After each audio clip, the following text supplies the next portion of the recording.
Welcome to the Hardcore Closer Podcast. I'm Ryan Stewman, founder of HardcoreCloser.com, and this podcast is all about helping you, the salesperson, close more sales. And look, whether you're selling cars, homes, financial services, consulting, whatever it is that you sell, this podcast is dedicated to help you generate higher quality leads, increase your closing ratios, and show you how to charge premium fees for the items you sell so you can get paid what you're worth. What up, Closer Nation?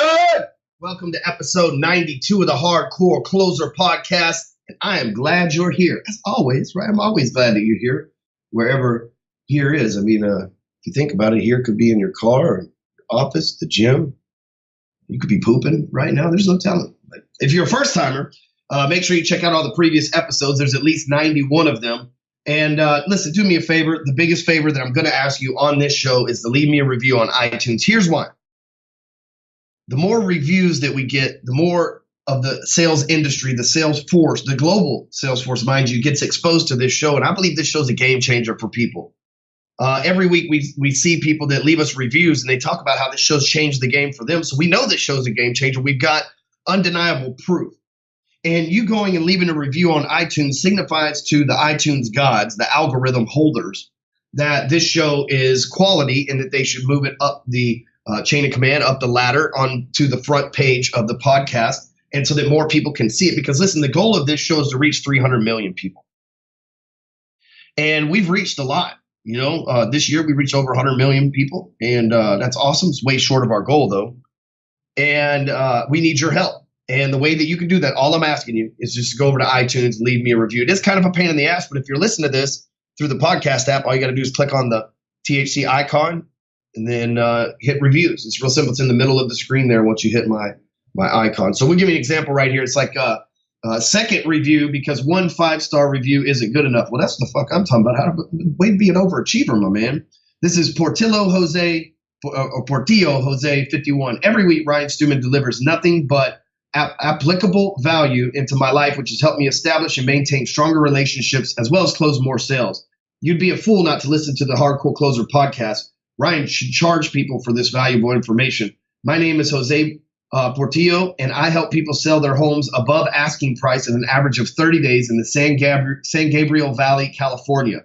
Reach me at 213-842-1571 for a free market analysis on your home. See, that's what the fuck is up. Not only did Jose Portillo here, give me a good review, he also, give himself a little shout out. See, that's what I'm talking about. That's what we call sales finesse, ladies and gentlemen. I appreciate that, Jose, and hopefully somebody will reach out to you at 213-842-1571 if they need to sell a home out there in the San Gabriel, Valley, California. So before we jump into the show here, and I got a good one for you. This is going to be funny as shit. I want to remind you that your network is your net worth. Now, you've probably been in sales. You've probably heard that millions of times, but you go out there and you try to build this network. You're like, I just don't know enough people. I can make more money in sales if I knew enough people. I can make more money in life if I knew more people, if I just knew the right people, if I just knew some people, if I just, anybody. Because that's what it's weird being a salesperson. It's like the boss, he'll ask you, he'll say, what do you want to do? And you're like, I want to be a salesperson. They're like, okay, can you prospect? Like, wait, what the fuck? I want to get on the phone and close people. What you talking about prospecting? Do you know marketing? Marketing? I said sales, right? It's like you're going to interview for a job as the chef somewhere and they're like, but can you garden?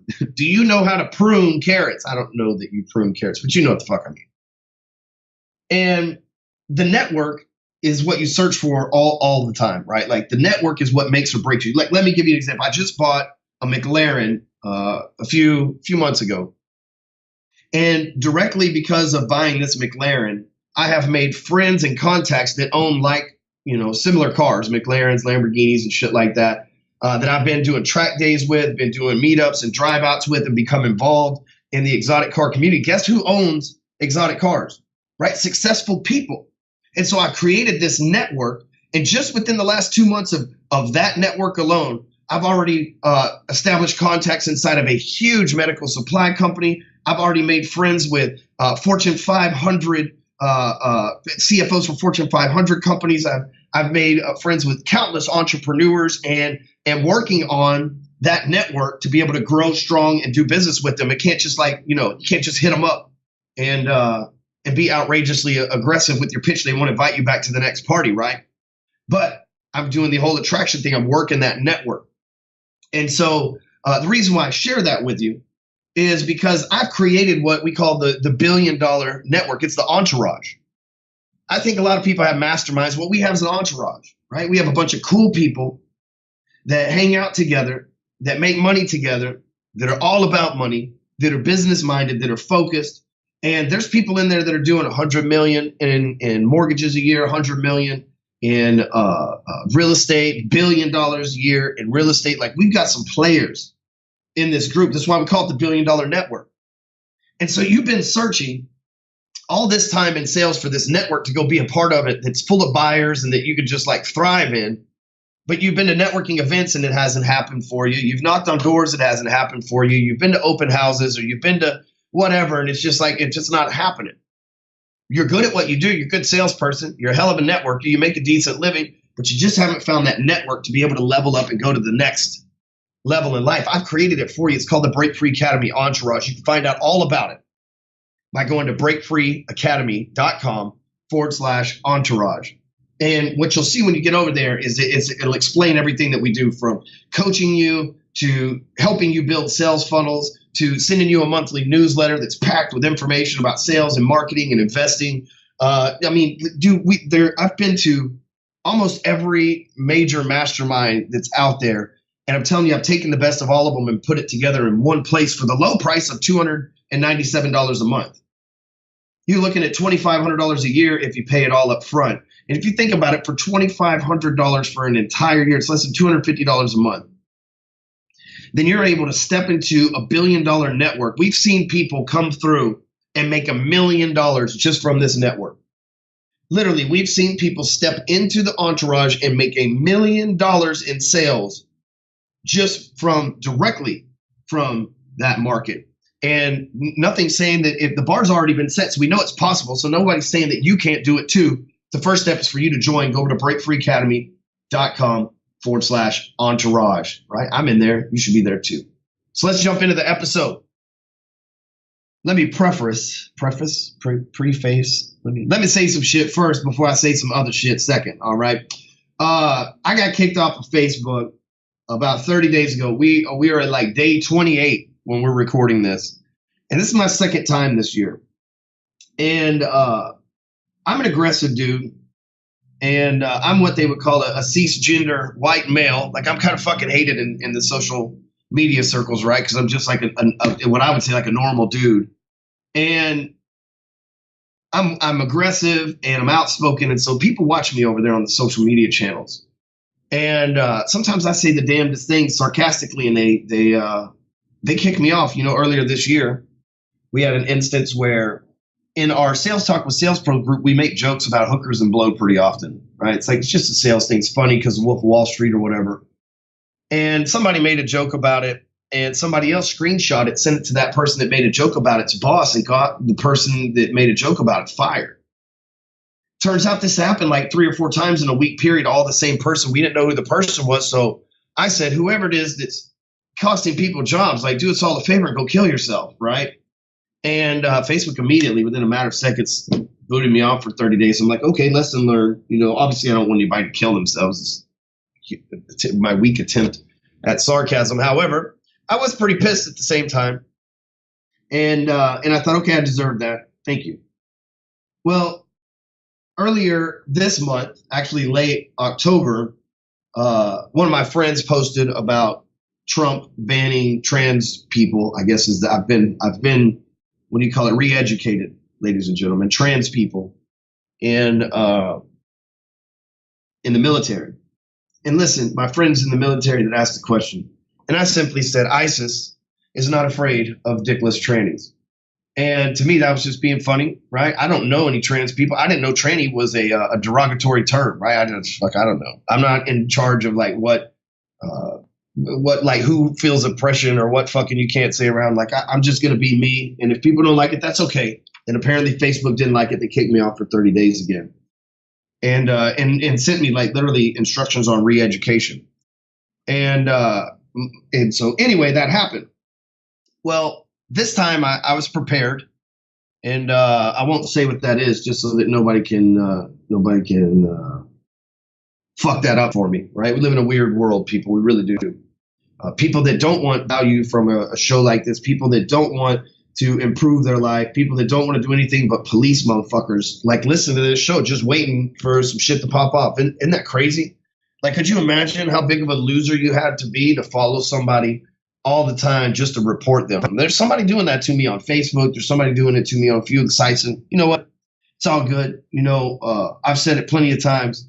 If for some reason I got taken out of the game, it would be, I believe, a loss on the marketplace, because I believe I've added a lot of value. I've helped a lot of people become millionaires, right? Like almost, I think 20, 21, 22 people at this point. That's something to be said. I'm not the nicest guy. I'm also the guy that's known for the viral video about if you ain't got $10,000 in your bank account and you're over the age of 25, you're a fucking disgrace, right? That was me.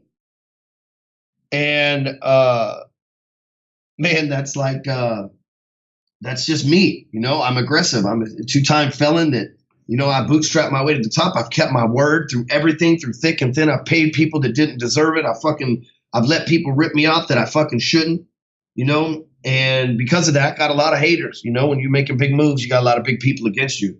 I've spoke on this show before about the force of average. And we live by an algorithm, right? You can look for religion and all that stuff, and that's great, but really we live by an algorithm. This world, it exists on an algorithm. If you violate that algorithm, you either die or get sick or don't become successful or live below average or whatever. But if you know how to manipulate the algorithm for your favor, you can become rich. Guys like Bill Gates have manipulated the algorithm to the absolute max. But there is algorithm, and I call that algorithm the force of average, right? FOA, the FOA algorithm. And I know that anytime you're about to level up, the force of average steps out. And you think, guys like Warren Buffett that have billions of dollars, first, he didn't get like real money till he was almost 60. And second is when you're tipping the scales on your favor, that's a steep hill to climb, right? Like if you think about a balance beam scale, if the scale tips on one side, that is a very direct, almost 90% or 90-degree angle that you're walking straight up. We know if you've ever been mountain climbing or ran on a treadmill, those sharp angles wear you out quickly. That's the force of average trying to keep you down. So for 30 days, I've been kicked off this site for really what I would say is a misunderstanding. I wasn't trying to be a hateful person. That's really not within me. I'm loud and aggressive, but I'm not a hateful person. And so anyway, I've learned some lessons being kicked off of Facebook, and the time that we actually make this show, I have learned some really valuable lessons in the last 24 hours as well. And these 30 days off of Facebook have been good for me in my mind and have helped me do some shit. This month they call it No Nut November. And I see memes on Instagram all the time where motherfuckers like, we go and take it to the next level. We go into No Nut 2018. We gonna be levitating and controlling the weather before the end of the year. And that shit's funny to me, right? And I feel like No Facebook November for me helped me, purge my brain from some of this shit, but it also let me learn some life and business lessons. You see, I have 5 things written down here, and we'll get to those. But being off of Facebook and having time to think, it opened my eyes to what was going on behind the scenes here in my company. We had 3 different levels that people worked on here. There's 3 different teams. And that worked when we had 5 people, 6 people, all the way up to 10 people. But now we got almost 20 people working for us, and those same teams were in place. And it was just it was crazy. So these 30 days off of Facebook allowed me to write and put into place a whole brand new corporate structure that'll take us from 20 employees to 100. Obviously, if we're hiring people, we're making money. At the same time, I've had to let a client and a sales member go over some shit, right? And I couldn't really, that person got pissed. I couldn't really defend myself because I'm kicked off of Facebook. And so that was the force of average coming against me. But I know this. I designed a masterpiece of how this company is going to run, and I've designed a masterpiece on how we're going to do things moving forward. I'm willing to admit this, guys. Up until this point, and Low Energy Robert will verify for me, up until this point, I've been winging everything. right? I've been this good freestyling. Like, let's say that I just listened to Gucci Mane biography, and he said that he started making the most money when he stopped writing shit and just start freestyling on every hook and then going on to the next one. And I've been freestyling this whole time. And, you know, I make up our webinars on the spot. I make up the speaking shit that I do on the spot, man. I don't even know what the fuck I'm going to say before I hop on these podcasts. But over the last month, being off of social media, my mind's been clear, and I've put a plan in place that's I'm really fucking proud of. Because I've got this far, our team has come this far, winging it, thanks to not scrolling the fucking newsfeed and looking to find, because see, as a salesperson, see, now I'm a CEO, and you can get my latest book from, it's called Sell It and Scale It. It's on Amazon right now. Just search my name, you'll see it on there. It's $9.99 on Amazon. It tells the journey from me going from salesman to CEO, but I still have those salesman tendencies. I'm still, even though I'm technically the CEO, I'm a salesman at heart. And prospecting on Facebook is what I did every day as a salesperson. So I've been into that addiction process with this 30-day block, broke it for me. But it also opened my eyes to some shit that had to change within my company if we're gonna continue to grow. And so being off 30 days has really changed the game for me. And you're about to see some massive things take place. Not changes that you'll see, but you'll see massive momentum because of what we did. It allowed me to see some of the people that I was working with, that some of the clients that we needed to let go. Sometimes you have to let people go in order to get to the next level, and that's okay. But been great people. But being off of Facebook's allowed me to have time to think, so being into Facebook all the time and being known for a social media marketer, I spend a lot of my time like into Facebook, and so I'm not thinking. Well, I realized being off of Facebook, I've had more time to think, and I realized how much time it took for me. So I'm able to go from winging it to now I have a fucking plan again. We have a plan for content. We have a corporate structure. We have a meeting plan. We have a fucking coaching plan. We have a marketing plan. We have a sales plan. Like all this shit that I had just before, like been like, just make it happen, motherfuckers. Now we have a plan. We have metrics. And I really like to think my good friend and business partner, Mike Reese, and Mike and I own a company together, a little side hustle for the two of us. And Mike and I were talking the other day, and I'm like, just give me access and I'll fucking run the ads for this shit. And he's like, yo, bro, I don't know about you, but I'd like to know some fucking numbers and shit before I just start throwing shit up against the wall. I mean, you may be able to do that, but I've never been able to operate until I figure out what the model is. And I swear to God, this is how the conversation went. I said, what's a model? He said, a business model.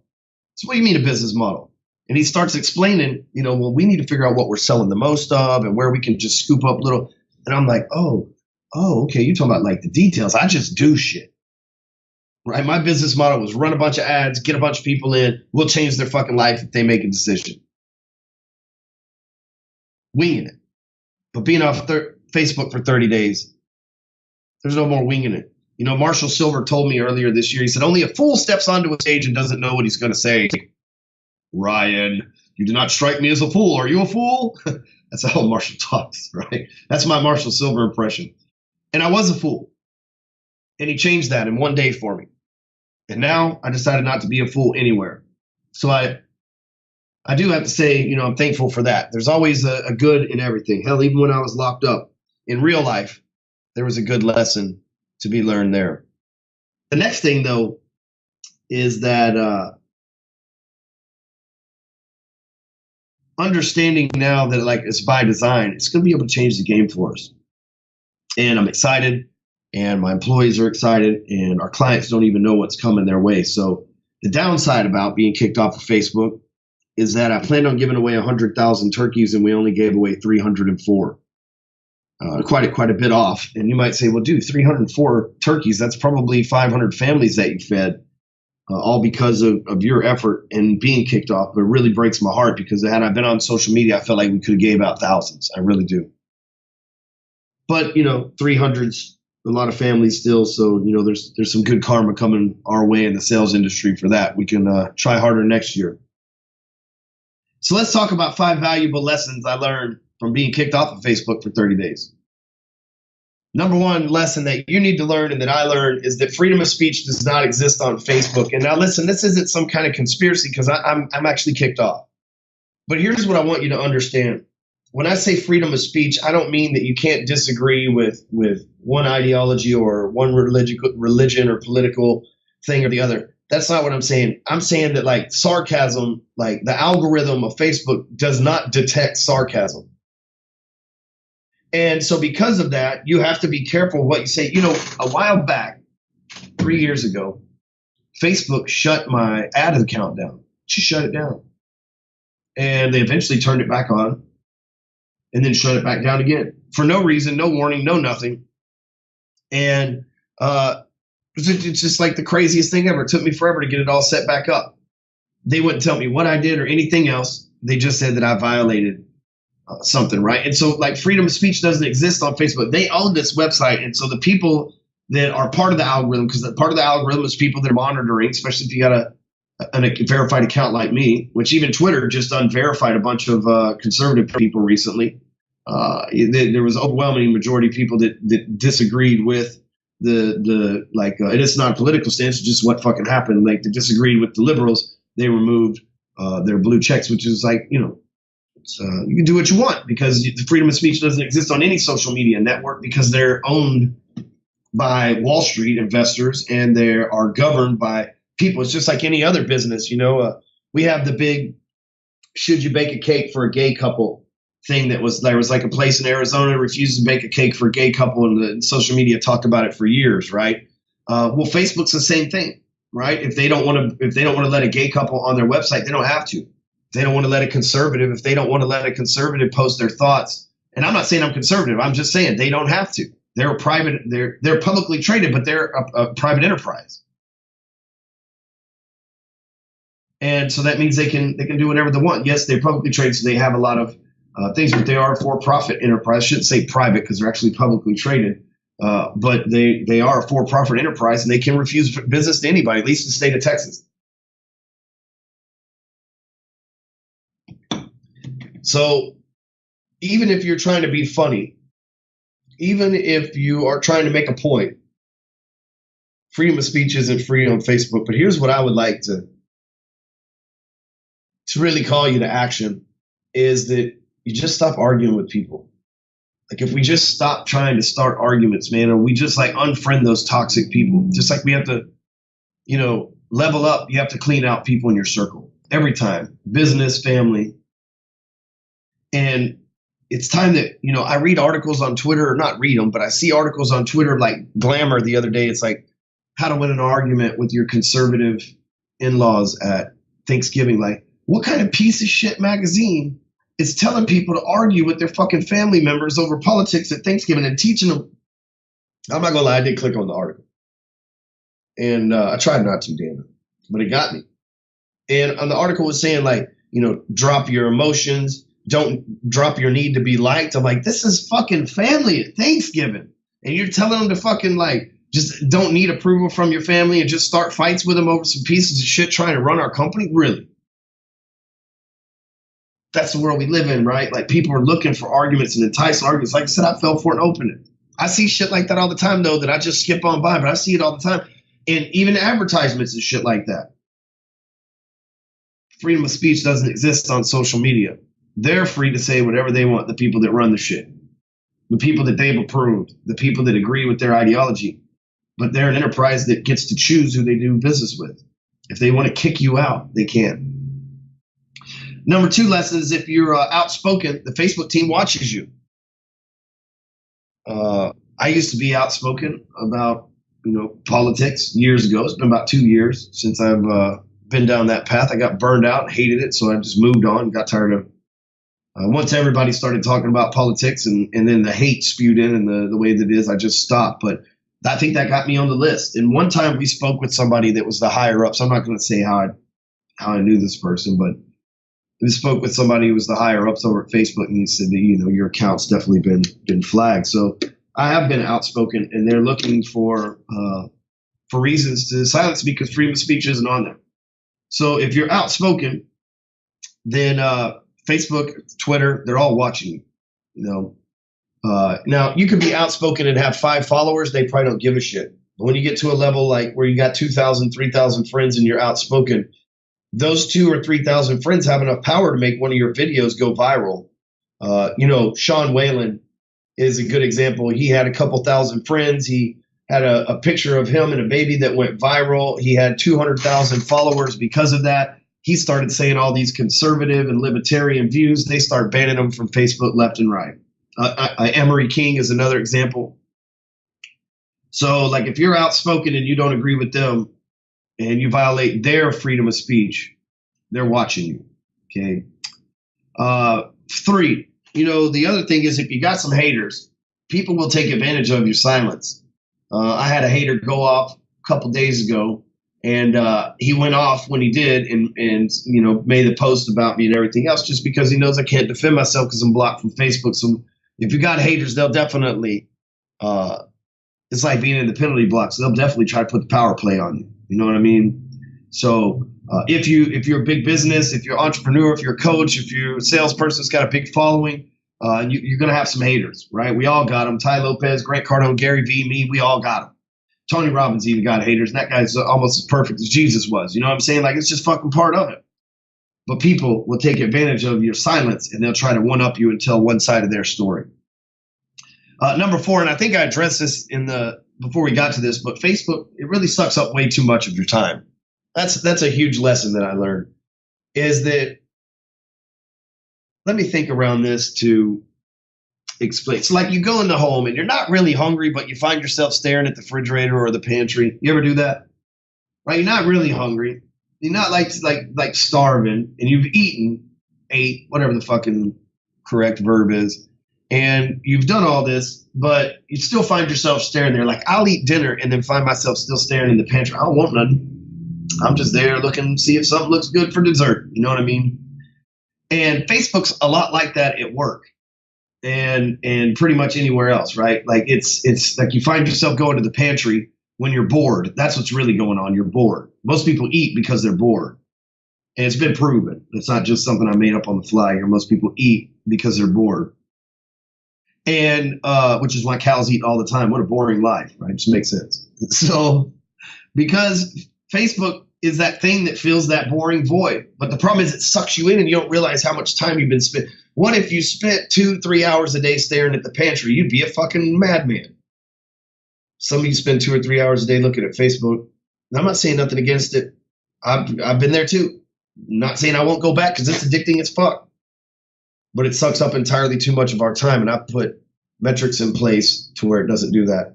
And number 5, people forget fast. A month goes by, motherfuckers forget that your shit even showed up in the news feed. There's so many things on Facebook, social media in general, trying to get your attention that, man, if you're not there being one of them, that attention fades really quick. So if you ever get booted off Facebook, just know it's not the end of the world. But also know that these are the real things. There's no freedom of speech. If you're outspoken and you have a following, they are watching you. If you have haters, they will take advantage of your silence. And we waste a lot of time on Facebook. And the folks there, they forget that you exist pretty quick because there's so much being thrown at them, which is why you got to email every day, which is why you got to post every single day. So by the time you get this episode, I'll probably be back on there. But you're going to see a changed man, ladies and gentlemen. I have repent. I am sorry. And I'd like to apologize to fuck it. All right. Be sure to go over to elevatortothetop.com and grab your free copy of my best-selling sales book, Elevator to the Top. You can get that at elevatortothetop.com. It's absolutely free. And here's the thing. You get the show notes and all that other stuff over to Hardcore Closer. Just go to the drop-down menu under podcast. You'll find it there. Make sure you leave me a review over iTunes. We'll be back with more sales stuff, more marketing shit, more badassery next week.